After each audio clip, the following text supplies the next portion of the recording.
Orchis, a shiny babble that was flashed in front of fleshy eyes. It was used to inject simple ideas into small minds across Earth. Man and mutant killed each other, and almost none of them looked at our larger equation. Quote, Nimrod, the end has truly begun. The X-Men have taken all they're willing to take from Orchis. Now it's time for them to do the dishing out. Unfortunately, just when it seems like one threat is over, another rises to take its place. The final battle of the Krakoan age rages as two series that are one move toward a crash that will echo across the universe. Fall of the House of X, Volume 1, Issue 3, The 10 Deaths of Dr. Stasis. It is said that nothing could stop the Juggernaut as the unstoppable force drags Krakoa across the plains. But that's not true, especially when a harpoon made of discarded anti-amateur skeletons of Weapon X maims you. The harpoon of adamantium goes through the leg of the Juggernaut. The mutants had been losing since the Hellfire Gala. Many were dead and the rest were scattered insurgents. A team of X-Men were leading the rebellion against Orchis, and the battle to liberate Earth was underway, and it couldn't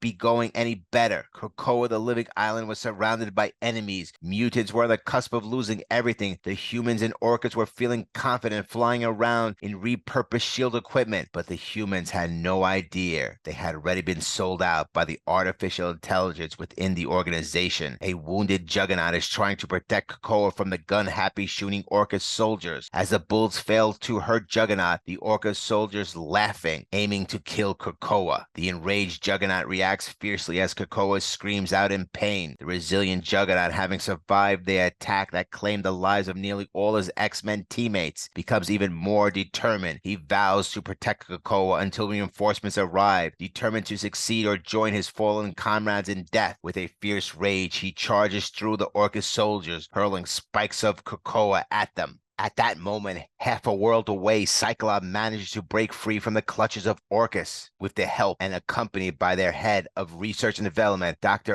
Gregor. The reason behind Dr. Gregor aiding Cyclops is to the recognition of the greater threat beyond just the mutants. Cyclops is quoted as saying, "The X-Men are here for everyone." Dr. Gregor expresses surprise, asking Cyclops how he can see without the ruby quartz visor. Cyclops responds, explaining that he has memorized the steps to and from his cell, urging Gregor to keep moving lower. She expresses doubt about finding an escape route. Cyclops reassures her, citing that the humidity as a clue. He presents her with a choice: follow him or risk facing Omega Sentinel when she wakes up. He implies that the AI has bigger goals than just killing mutants, suggesting Gregor's eventual compliance. As Dr. Gregor realized that Cyclops could have freed himself anytime he wished, Cyclops confirms her suspicion by blasting Orchis soldiers with his optic lasers. Cyclops had been waiting for Dr. Gregor, understanding their shared experiences. Now he has a question for her. Cyclops' question is, who really controls Orchis? At that moment, Magic arrives and hands Cyclops his visor. Cyclops realizes that the artificial intelligence controlling Orchis and the humans are just pawns. Cyclops asks Magic if the mutants can survive, if Krakoa can survive without him. Magic responds,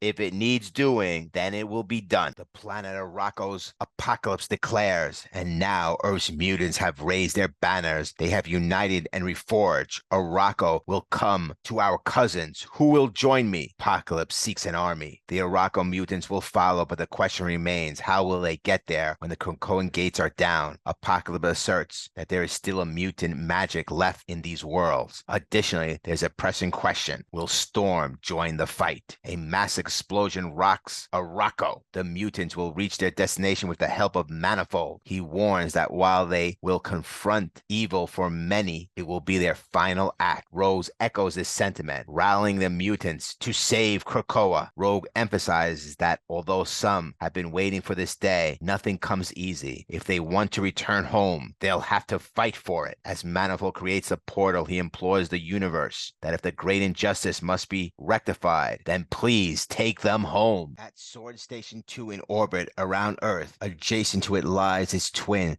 Sword Station 1. Manifold has delivered their army determined to save Krakoa, but they are aware that the Sentinels are approaching. Rogue rallies them with a cry of conquest, with an Apocalypse declares their mission for mutant dominion. As the mutant liberation descends into Earth gravity once more, Rogue reflects on her mother Destiny with a heavy heart. Destiny's words echo in Rogue's mind as she remembers her prophet warnings of this very day. It's as Destiny's voice is as clear as they were in the same room together. Destiny's chilling prophecy unfolds as she speaks of the death, destruction, and the celestial, marking the culmination of the Krakoan's fall. She foresees kings clashing in a battle of light and dark following the demise of the Red Queen. A bolt from the heavens like a Jovian wrath splits the stars asunder. Amidst these cataclysmic events, she warns of the deceitful words of a false captain whose rank shields his lies, while those who speak the truth will face dire consequences. In the world shaped by Destiny's foresight, every word she utters becomes a grim reality. As the Orchis agents relentlessly fire at the Juggernaut and Krakoa, Juggernaut valiantly shields Krakoa from harm. However, amidst the chaos, Juggernaut's attention is drawn to something in the skies above, prompting him to burst into laughter. The Orca soldiers look up and realize that the mutants are launching an attack. As Emma and Shadowcat find themselves in the Thunderbird, Tony Stark forwards a message from Firestar. In recording, Firestar somberly acknowledges the likelihood of her demise, revealing that Dr. Stasis discovered her allegiance to the X-Men. She confesses to aiding in setting up a trap for the Stark Sentinels and urges Shadowcat to avenge her by bringing her home. Iron Man emphasizes the importance of vengeance if rescue proves impossible. In the midst of nowhere, Dr. Stasis exuded confidence in Orchis' eventual victory, but he has also contingency plans in case of failure. Once he boarded that private plane, Dr. Stasis intended to vanish for a few years, allowing a sinister aspect of himself to metastasize into something even more dangerous. As Emma Frost and Shadowcat arrive, they confront Stasis and make it clear that he's not going anywhere. Shadowcat warns Stasis, "You better pray that Firestar is alive or you'll beg for death," as she swiftly cuts him with her sword and knocks the gun out of his hands. Shadowcat plunges her hand through Stasis' head, knocking off the mask in a brutal display of force. Stasis, feeling a sudden absence in his head, realizes that Shadowcat has removed the psych blocker implanted there. With a menacing tone, Shadowcat responds, "Oh, you don't say." Shadowcat tells Emma Frost to do her thing, indicating she wants Emma to use her telepathic abilities to extract information from Stasis. Emma Frost, with satisfaction, informs the group that she has located Firestar's whereabouts. Sync, now close enough, taps into Firestar's power and unleashes a fiery blast, neutralizing two Orchis soldiers. His main concern is Firestar, who's in a makeshift coffin. As he opens up the coffin, he is relieved to find Firestar alive. Sync communicates to Emma that Firestar is alive. Emma, conflicted by her past, expresses her frustration, stating, "I tried to be good for so long, but you men broke me. You wouldn't let me be nice. I've destroyed men worth 10 of you, 100 of you.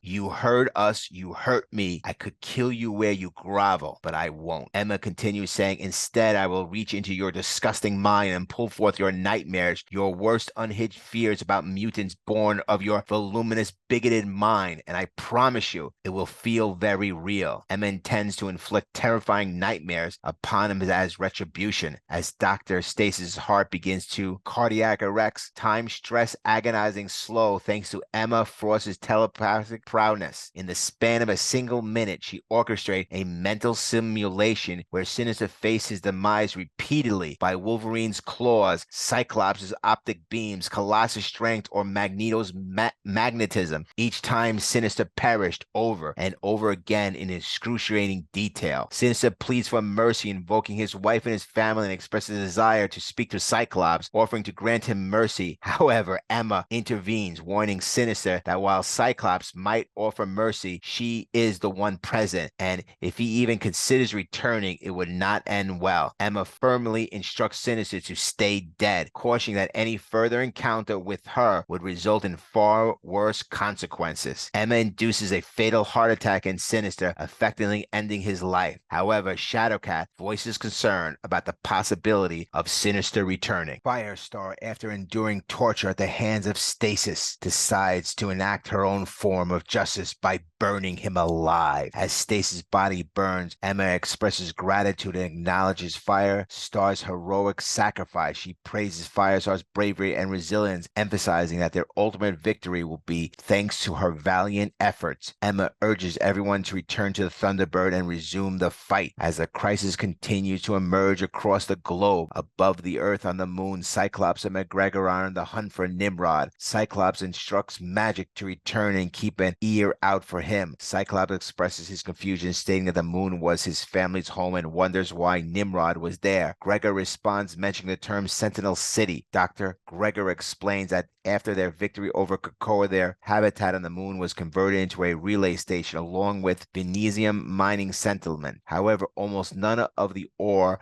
mined there made it back to Earth. Instead, it will be utilized on site. The purpose of this usage remains a mystery even to Dr. Devo. Dr. Gregor suspects the Omega, Sentinel, Mora, and possibly Nimrod were aware of the significance. Cyclops warns Emma about the situation, indicating that trouble is brewing. Meanwhile, Nimrod acknowledges Gregor, expressing his surprise at encountering her again, admitting that he didn't expect to see her once, let alone 3 times. Dr. Gregor questions Nimrod about the secrets in the mining operation, expressing concern about the destination of the metal. Nimrod cryptically responds, mentioning the future and the end. Cyclops intervenes, cautioning Gregor that what they're facing is not her husband. Dr. Gregor, with a mix of affection and concern, acknowledges Nimrod's existence stemming from her husband's sacrifice. She acknowledges Nimrod's capability to discern the truth, prompting Nimrod to assert that he chooses not to deceive her. Nimrod, with a calculated decision, ends Dr. Aaliyah Gregor's life, turning her neck 360, demonstrating his power and control over the situation. Cyclops, enraged by the death of Dr. Aaliyah Gregor, unleashes his full optic blast at Nimrod, accusing him of being a psycho. Nimrod calmly responds, explaining that the conflict between mutants and humans was all part of the artificial intelligence plan. By stoking animosity and driving them to fight each other, it proved the opportunity from Nimrod and the AI to ultimately end both races. The ores went to Sentinel City. Sentinel City is not an outpost or a mine. It's a tool to sterilize the hellish planet once and for all. Sentinel City will be used to eradicate all mutants and humans. The Earth shall burn. Next, Fall of the House of X, Volume 1, Issue 4.